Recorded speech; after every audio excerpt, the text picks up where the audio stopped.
حضرت موسیٰ علیہ السلام کی بعثت اور فرعون اور اس کے پیروکاروں کا ذکر۔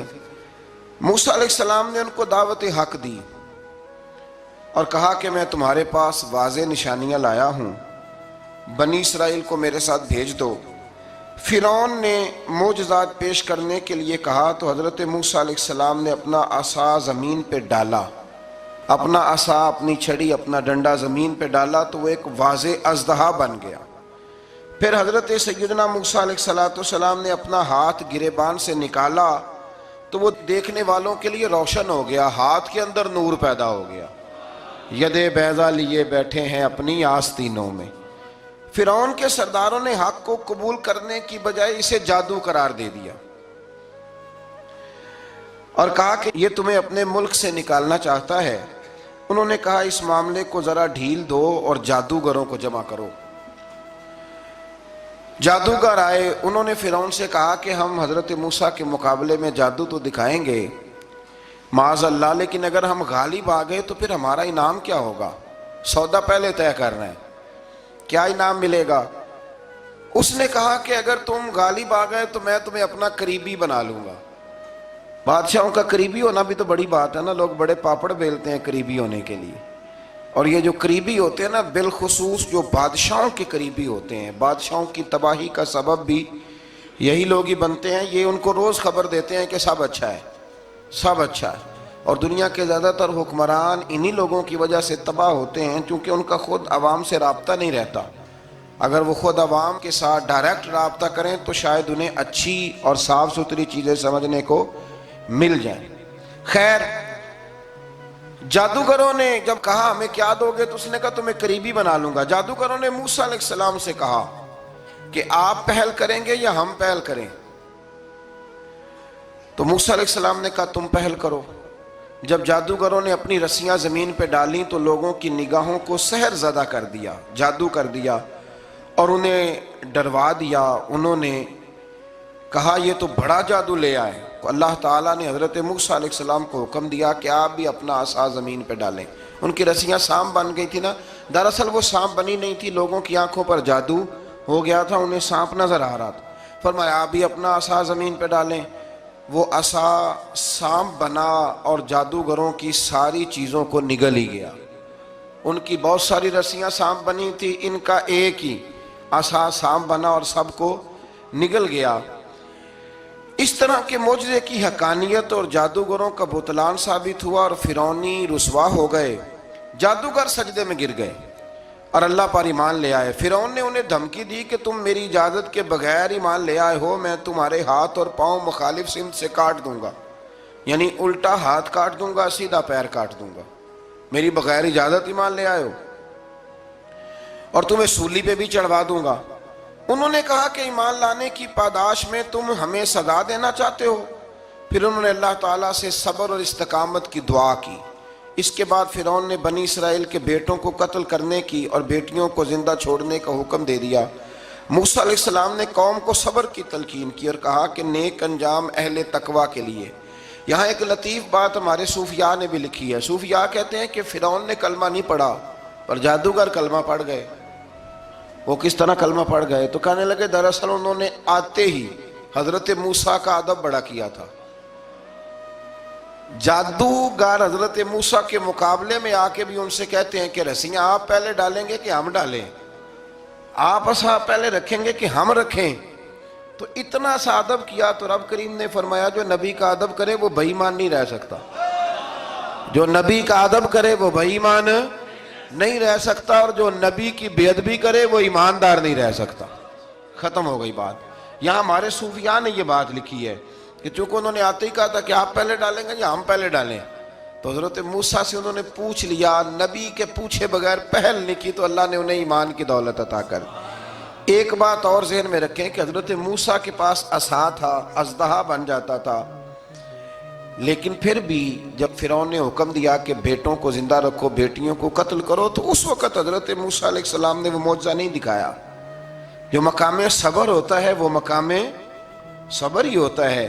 اگر موسیٰ علیہ السلام کی نافرمان قوم کے لیے پتھروں سے پانی نکل سکتا تھا تو میدان کربلا میں رسول اللہ کی اولاد کے لیے بھی نکل سکتا تھا۔ میرے کریم محبوب علیہ السلام کے خاندان کے لیے بھی نکل سکتا تھا. ہر جگہ معجزہ دکھانے کی نہیں ہوتی, کچھ مقام صبر بھی ہوتے ہیں. تو یہاں حضرت موسیٰ نے اپنی قوم کو صبر کرنے کی تلقین کی. پھر آیت نمبر 130 سے لے کر 143 میں بتایا کہ اللہ تعالیٰ نے فرعونیوں پر قحط سالی کا عذاب نازل کیا. فرعونیوں کا طریقہ یہ تھا کہ اچھائی کو اپنا کمال گردانتے تھے, کہتے تھے یہ ہماری طرف سے, اور برائی کو معاذ اللہ بدشگونی کے طور پر موسیٰ علیہ السلام کی طرف منسوب کرتے تھے. کہتے تھے معاذ اللہ آپ کی وجہ سے یہ سارا کچھ ہو رہا ہے. ہوتے نا, نہیں کہتے ہیں جب سے میں وہاں گیا ہوں تب سے. ہمارے بزرگ ایک لطیفہ بھی سنایا کرتے تھے کہ کسی زمیندار نے نماز پڑھنی شروع کی تھی تو اس کے جانور مرنے شروع ہو گئے. اب لوگ سمجھتے ہیں کہ معاذ اللہ شاید یہ کسی بزرگ کے سبب سے ایسا ہے, حالانکہ یہ تو اللہ کی طرف سے آزمائش ہوتی ہے, اس کی حکمتیں ہوتی ہیں. اللہ تبارک و تعالیٰ نے ان پر عذاب کیا نازل کیا. آیت نمبر 130 اور 143 کبھی آپ سورہ اعراف کی پڑھیں تو اللہ تعالیٰ نے ان پر ٹڈیوں کا, جموں کا, مینڈکوں کا اور خون کا عذاب نازل کیا. یہ کس قسم کا عذاب ہے؟ جمعیں پڑ گئیں, ٹڈیاں آ گئیں, یہ اللہ نے عذاب نازل کیا. جب وہ عذاب میں مبتلا ہوئے تو موسیٰ علیہ السلام سے کہا کہ آپ اللہ سے دعا کریں کہ ہم سے یہ عذاب ٹل جائے. اگر ایسا ہوا تو ہم ایمان لے آئیں گے, بنی اسرائیل کو بھی آزاد کر دیں گے. لیکن موسیٰ علیہ السلام کی دعا کے نتیجے میں جب عذاب ٹل جانے کے بعد فرعونی پھر اپنے وعدے سے پھر گئے. بنو قریظہ والوں نے بھی کئی دفعہ حضور سے وعدے کیے پر اپنے وعدوں پر قائم. ایک بات آپ سے یہاں روک کے عرض کر دوں, ہم بھی کئی دفعہ کہتے ہیں ذرا بریک کبھی گاڑی کی نہیں نہ لگتی تو ہم ارادہ کرتے ہیں کہ آج سے ہی نماز شروع کر دینی. ذرا طبیعت زیادہ لیل ہوتی ہے تو ارادہ کرتے ہیں نا کہ بھائی آج کے بعد ہم نے نیک, پھر کیا ہوتا ہے شفا ہو گئی تو چھٹی ہو گئی. یہ طریقہ درست نہیں, یہ تو کفار کا طریقہ بیان کیا نا قرآن پاک نے. یہاں فرمایا جب اللہ تبارک و تعالیٰ نے انہیں نجات دے دی تو اپنے وعدے سے مکر گئے, تو پھر اللہ تبارک و تعالیٰ نے بنی اسرائیل کو سمندر پار کر کے ایسی قوم کے پاس پہنچا دیا جو بتوں کی پرستش کرتی تھی. وہ تو بچ گئے لیکن فرعونی سارے دریا کے اندر غرق ہو گئے. حضرت موسیٰ علیہ السلام سے کہنے لگے کہ ہمارے لیے بھی یہ خدا بنا دیجئے. حضرت موسیٰ علیہ السلام نے فرمایا بت پرستی کرنے والے جاہل ہیں. یہ بت پرست قوم کے پاس جب گئے نا بنی اسرائیل والے, بت پوجتے ہوئے دیکھا تو کہنے لگے ہمارے لیے بھی سامنے بنا کے رکھ دو.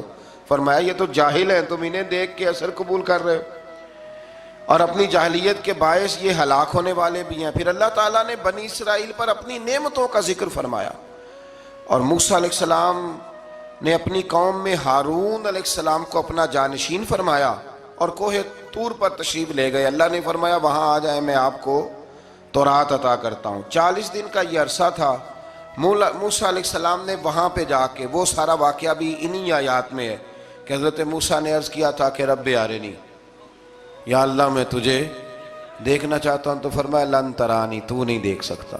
وہ بھی یہاں اللہ نے ذکر فرمایا. پھر اللہ تعالیٰ نے اپنی ایک تجلی جب کوہ طور پہ ڈالی تو حضرت موسیٰ علیہ السلام تاب نہ لا سکے اور بے ہوش ہو گئے اور پہاڑ بھی ریزہ ریزہ ہو گیا. اس کا ذکر بھی اللہ نے انہی آیات میں فرمایا. آیت نمبر 144 سے 155 تک حضرت موسیٰ علیہ السلام کو رسالت عطا کرنے, کلیم اللہ کا منصب عطا کرنے, تورات عطا کرنے کا ذکر ہے.